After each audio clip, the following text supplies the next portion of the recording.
He's had one ring name and one ring name only, whether he's on the Indies or in AEW or WWE. We know him as Pepsi Phil, but the world knows him as CM Punk.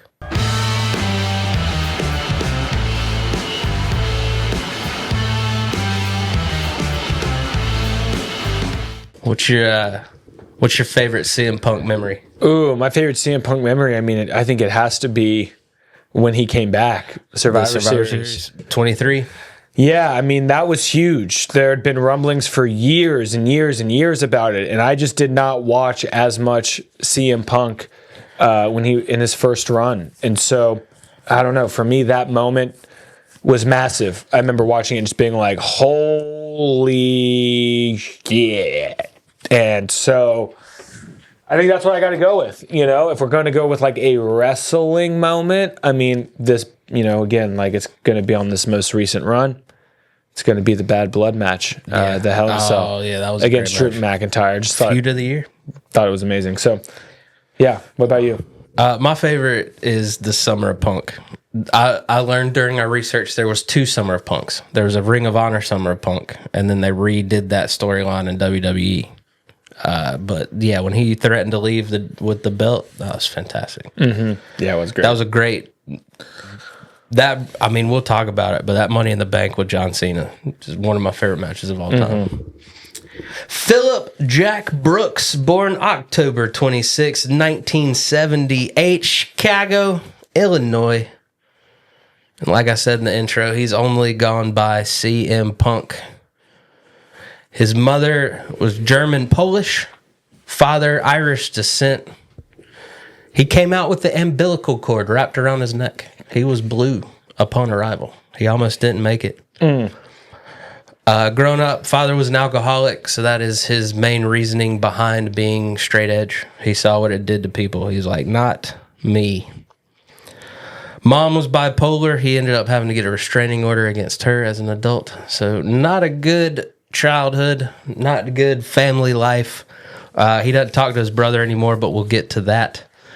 So he didn't have a good family life. He moved in with his childhood friend Ches. Shout out Ches. Shout out to you, Ches. You really helped a young CM Punk out. He worked at a comic book shop to make ends meet, All American Comics. In his mid-teens, he was heavily influenced by Rowdy Roddy Piper. So that got him into pursuing wrestling. Of course, my man was a backyard wrestler. Had to be. You look at CM Punk and you're like, you did some backyard wrestling, didn't you? Big time. He had his brother and him and their friends started the Lunatic Wrestling Federation. They actually had a pretty good following. It was in a warehouse in Makina, Illinois. His brother Michael ran the promotion. He had his debut match a day before his 19th birthday. Defeated Braun the Lumberjack. He was immediately put in a tag team, the Chick Magnets, with CM Venom. So that's where CM Punk comes from. He was in a tag team with CM Venom. He was CM Punk. They were the Chick Magnets. He's later gone on to say CM doesn't mean Chick Magnets. It doesn't mean anything. It's just his name. But this, unfortunately, is where he found out his brother was embezzling thousands of dollars from the promotion. So the promotion was actually profitable and could have competed with the Indies if his brother hadn't stolen all their money. CM Punk's brother. Wow. He is not talking to him since. Wow.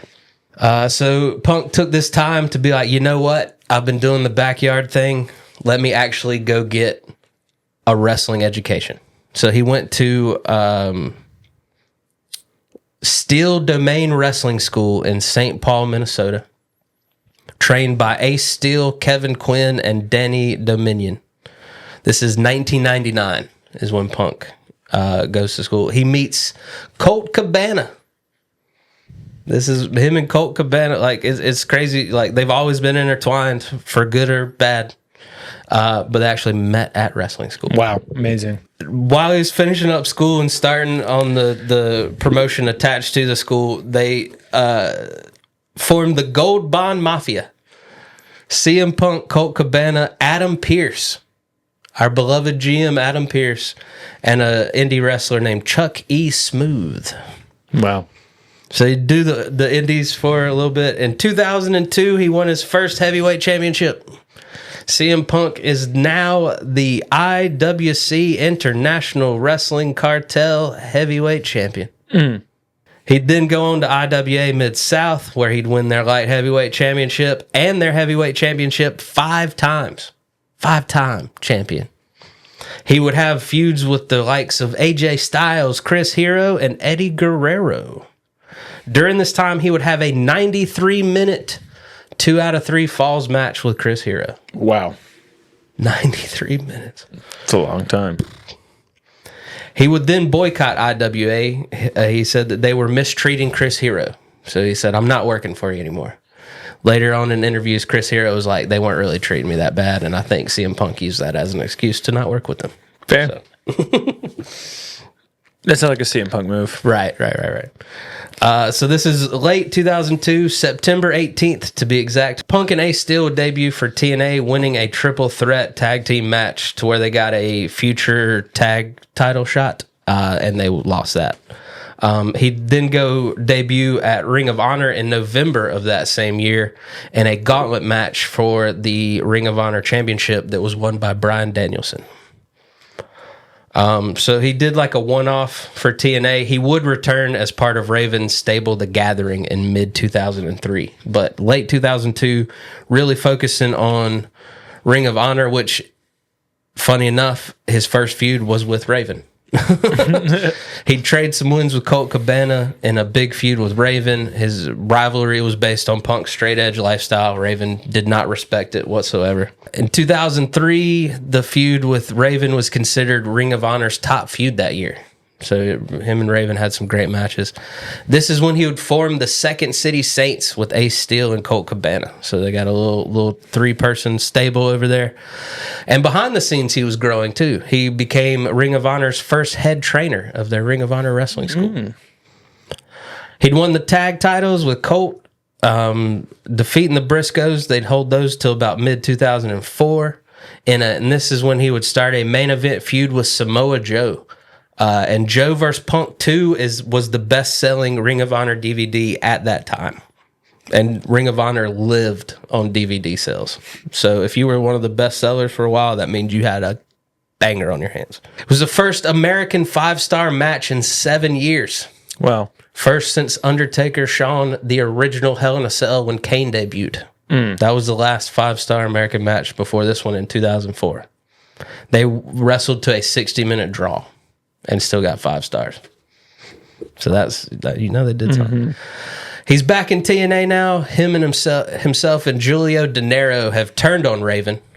But then he had a behind-the-scenes scuffle with the infamous Teddy Hart. And he said his place in TNA was just never the same after that. So they said that they dropped him because him and De Niro weren't getting over with the crowd after attacking Raven, but he knew it was political, and they chose Teddy over him. It didn't matter, though, because in 2005, Punk won the Ring of Honor World Championship, defeating Austin Aries. Behind the scenes, he had already signed a contract to go to WWE. So this is when we get the original Summer of Punk. Punk is finishing out the summer with Ring of Honor.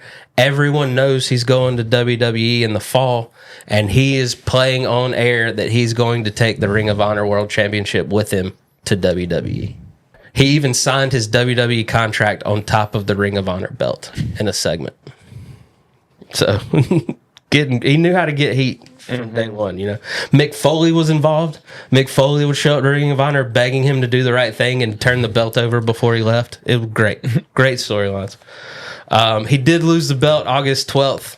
And then August 13th, he lost a 2 out of 3 falls match to Colt Cabana, ending his Ring of Honor run effectively. WWE did let him appear for Ring of Honor February of 2006. They had a big kerfuffle when TNA pulled half of their roster. And so they did Ring of Honor a favor and let him go down. He actually tagged with Bryan Danielson, defeating Adam Pearce and Jimmy Rave.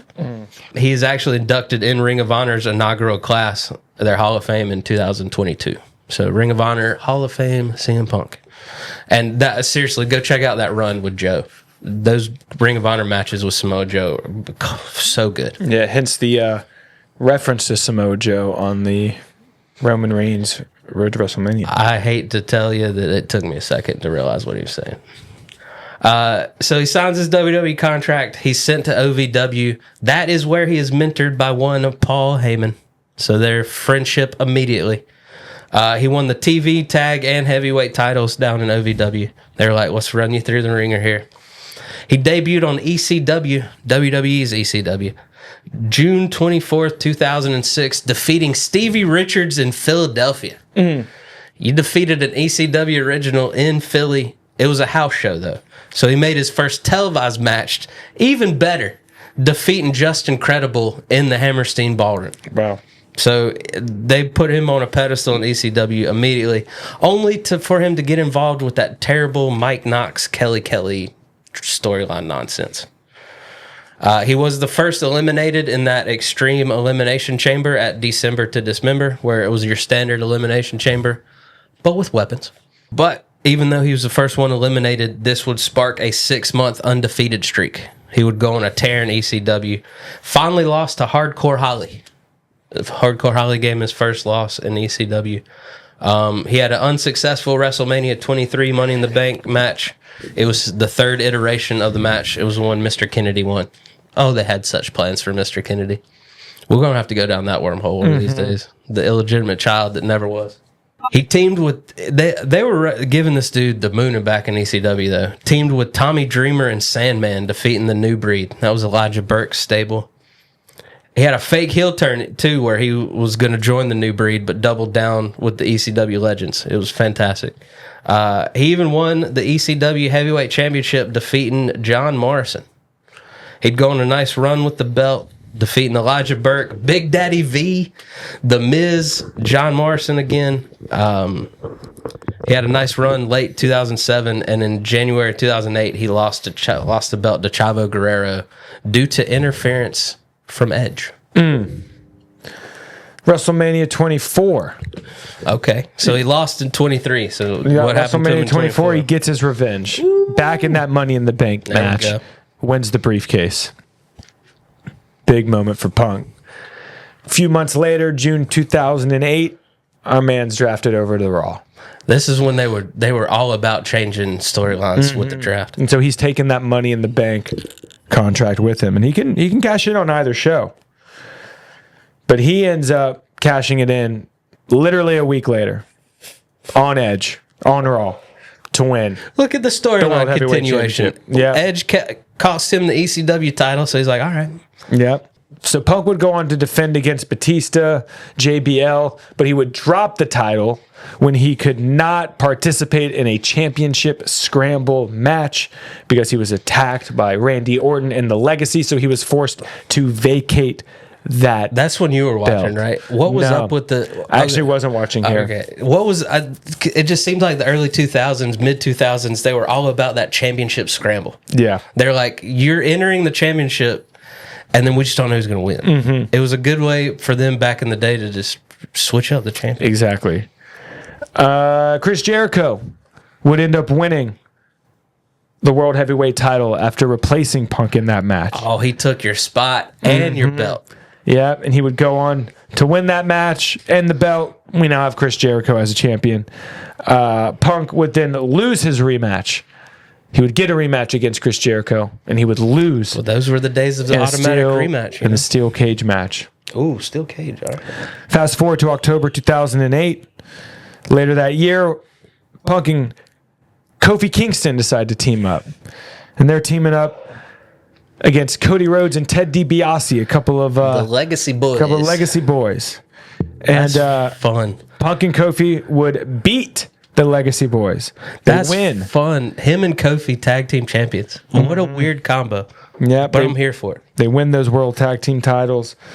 But then they'd lose it very soon later in December to John Morrison and The Miz. Okay, see, stay tuned because that's a fun little wrestling history lesson we're going to go down at some point is these random tag teams throughout the years. New year, 2009. Okay. Punk is entered into an intercontinental title feud with William Regal. Lord William Regal. Yep. That's just funny. 2009, CM Punk and William Regal were the IC title picture. Yeah. Punk would win the IC title, and he would become a Triple Crown champion. Nice. Fastest ever to become a Triple Crown champion in the WWE. Nice. He'd hold the Intercontinental title for a little bit, but then he'd lose it to JBL. But then he would once again enter into a Money in the Bank match, and he would once again win that Money in the Bank match. So at WrestleMania 25, he becomes the first person to ever win the Money in the Bank match twice. I didn't know. I always knew how intertwined JBL and Cena were, but it seems to me like CM Punk and JBL were pretty entwined too. Mm-hmm. So Punk's got Money in the Bank, and again after WrestleMania they do the draft, and he's moving to SmackDown. Back to SmackDown. Well, no, I guess he went from ECW to Raw, and now he's at SmackDown. Mm-hmm. Punk would then enter into a feud with Umaga. Umaga would just kept messing up Punk's cash-ins. He would try and cash in. Punk would win in a Samoan strap match at Extreme Rules. They gave Punk the win over the Samoan. Okay, yeah. That's some trust right So there. he beats Umaga in a Samoan strap match at Extreme Rules. Later that night, Punk running out with the briefcase, cashing in on Jeff Hardy, and wins the World Heavyweight Championship. Love it. He would then feud with Edge and Hardy. That's a great main event scene right there. CM Punk, Edge, and Hardy. Yeah, I mean, you got some real. I mean, that was when Jeff Jeff Hardy matches were spectacular. Yeah, that's when Jeff Hardy was really having a moment. Right. Edge was already like at his prime. And CM I'll have Punk, to go back and watch some of those matches, man, for sure. yeah, and in these feuds, he would turn heel.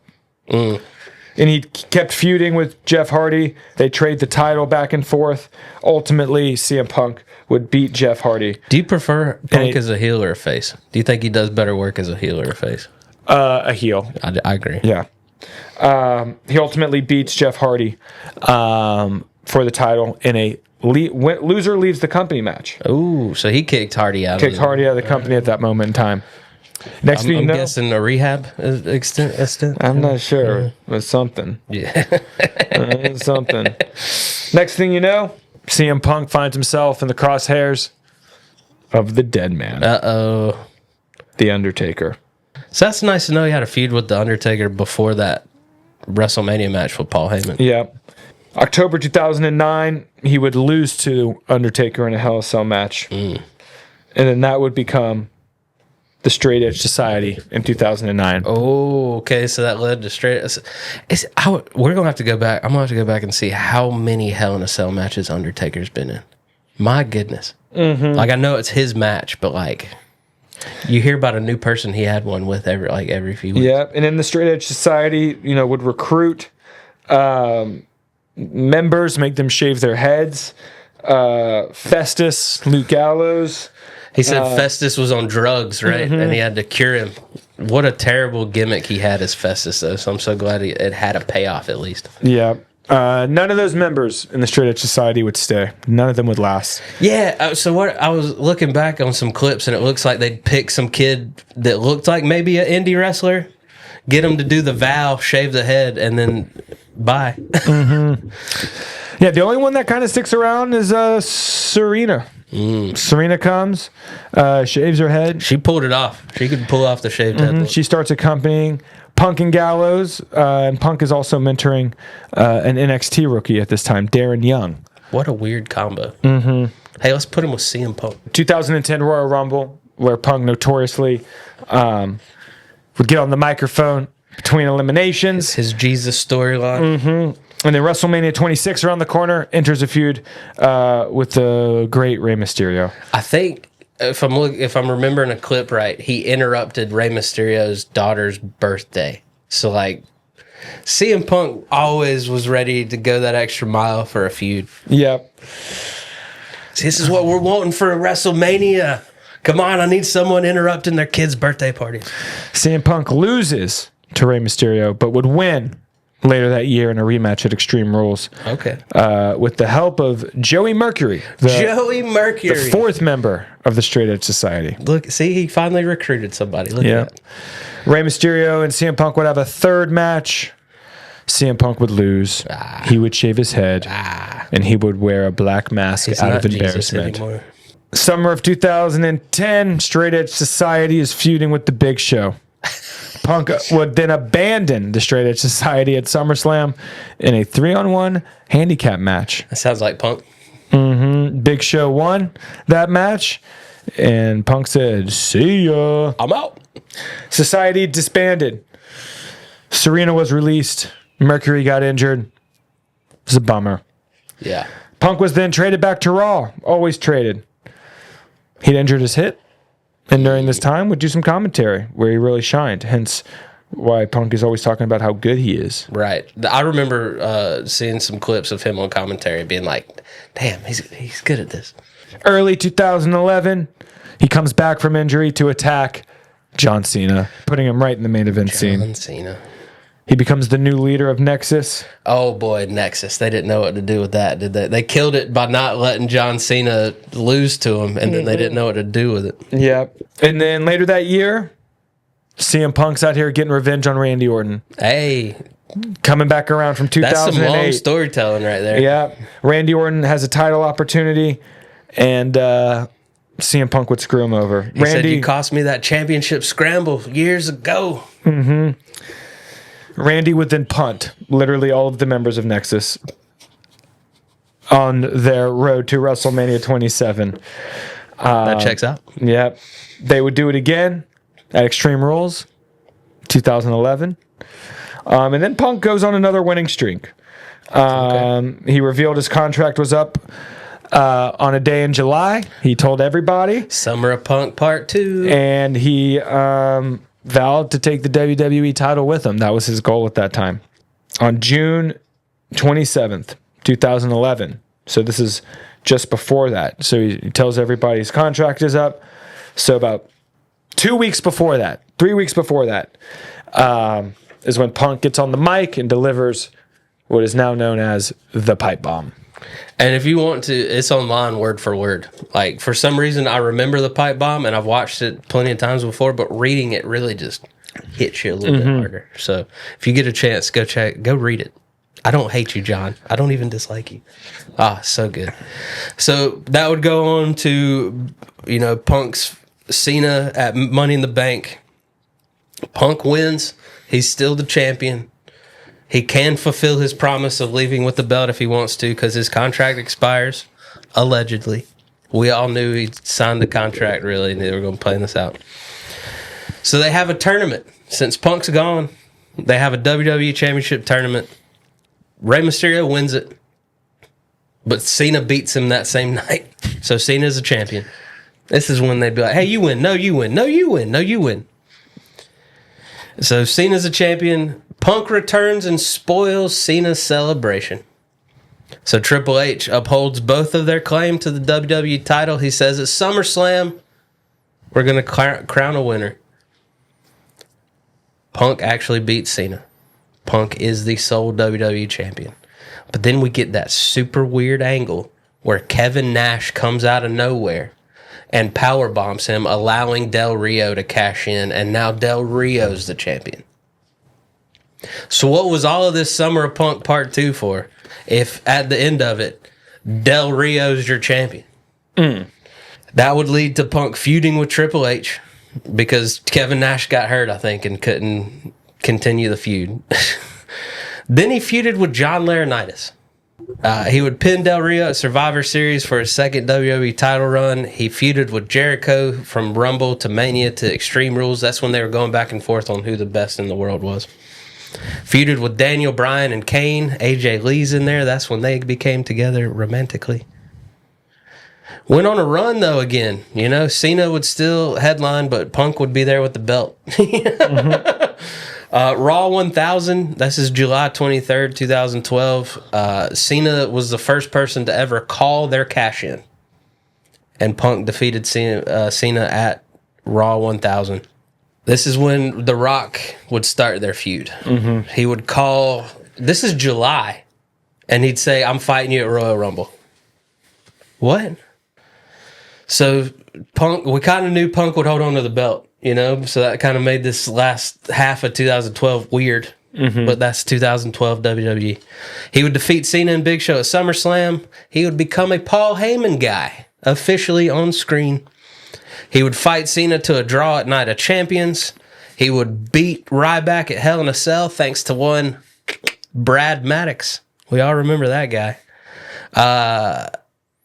And then there's one Survivor Series 2012 where he would defeat Ryback and Cena because a little group, you might have heard of them, The Shield debuted. Mm. So that would mark 1 full year as a champion. He would have surgery to repair a torn meniscus December 2012. So that removed him from a TLC match with Ryback. But during this time, while he was recovering from surgery, he became the longest reigning WWE champion in the past 25 years at 381 days. But, Royal Rumble 2013, we all know how that helps. Mm-hmm. He originally pinned The Rock with the Shield's help, but they restarted the match. Vince restarted the match, and The Rock ended Punk's long reign at 434 days. Mm. He would lose a rematch at Elimination Chamber, but that's when The Undertaker would come back and start a feud. That would carry him through WrestleMania. We did get Punk Undertaker at WrestleMania. The controversial storyline with Paul Bearer, freshly passed away, Punk doing his voice, Just a lot of people. But Paul Bearer would have loved that. He'd be like, please use me in the business. I don't care. Punk lost to Taker at Mania because that's back when everyone lost to Taker at Mania. He would take a 2-month hiatus because he never really healed that knee. He returned at Payback to defeat Chris Jericho, turning face, leaving Heyman. Brock Lesnar didn't appreciate that, so he entered a feud with Brock Lesnar because of it. Heyman cost Punk Money in the Bank. I remember Punk was on the ladder. Heyman pushed him off. He would fight and lose to Lesnar in a no DQ match at SummerSlam. And then the last half of 2013, he feuded with Curtis Axel, Ryback, and Paul Heyman. He had a 2-on-1 Hell in the Cell match with Ryback and Heyman that he won. It was terrible. The only thing that we got out of that was fun was he teamed with Daniel Bryan against the Wyatts. That was a fun little blimp in his last little run. Then he had a 3-on-1 TLC match versus the Shield. That he won that, actually, when Roman accidentally speared Dean Ambrose. That's when we thought Dean was going to turn on the Shield. Like, oh, well, Dean's out. It wasn't him. He was the first entrance in the Royal Rumble. 2014, Kane eliminated him, and he walked out of WWE the day after that. Mm. So that's when, he would go on to do some MMA fights that people would like to forget about. Yes, not good. Some MMA commentary. Yeah, which he was good at. He's good at the commentary. He was good at that. And then he'd kind of toil around. We all got super excited. You remember we got super excited when he signed on to do that WWE backstage on Fox. Yeah. But he made it very clear. He's like, I'm working for Fox, not WWE. But we're like, so you're saying there's a chance? And then the whole AEW debacle. He joined AEW, which was like, whoa. And then I started watching AEW. I was curious. I was like, let's check.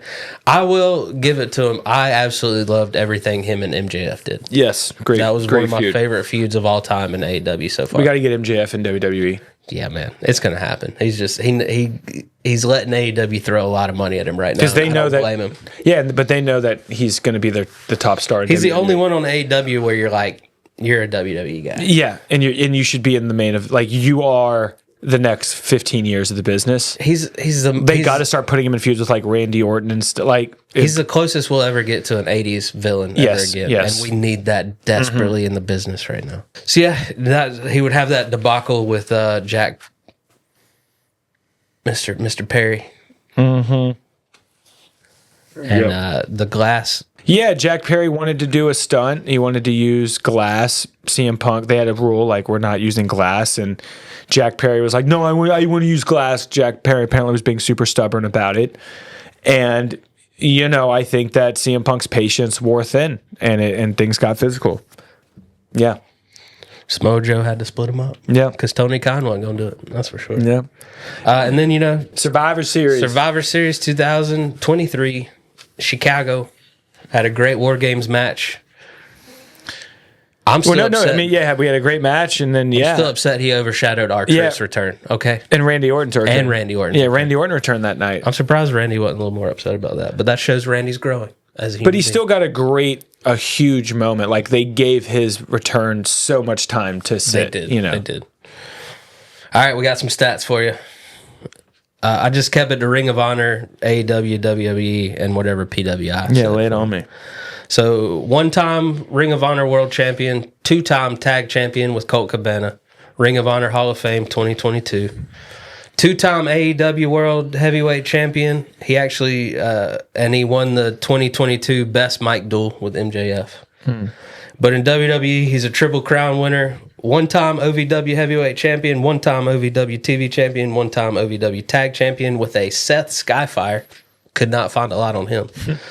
Two-time Money in the Bank winner in 08 and 09, 11-time Slammy Award winner, one-time Tag Champ with Kofi Kingston, one-time Intercontinental Champion, one-time ECW Heavyweight Champion, two-time World Heavyweight Champion, and two-time WWE Champion. PWI, he had the feud of the year 4 times, 2011 with John Cena, 2022 with MJF, 24 with Drew, and 25 with Seth Rollins. Wow. Match of the year in 2011, John Cena, Money in the Bank. And he was the Wrestler of the Year, PWI, 2011 and 2012. In 2012, he was actually ranked number 1 in PWI's 500. Wow. Incredible. Great career. Still looks like he's just going strong. Still going strong. Putting on great matches. I'm not going to lie to you. Never been the biggest CM Punk fan, but I'm enjoying this last ride. Yeah. And, keep going till the wheels fall off, my guy. Keep doing it. So that is the life and times of one Phil Brooks, It's clobbering time. better known as CM Punk. And we're the Spandex StandUps, and we'll see you next time.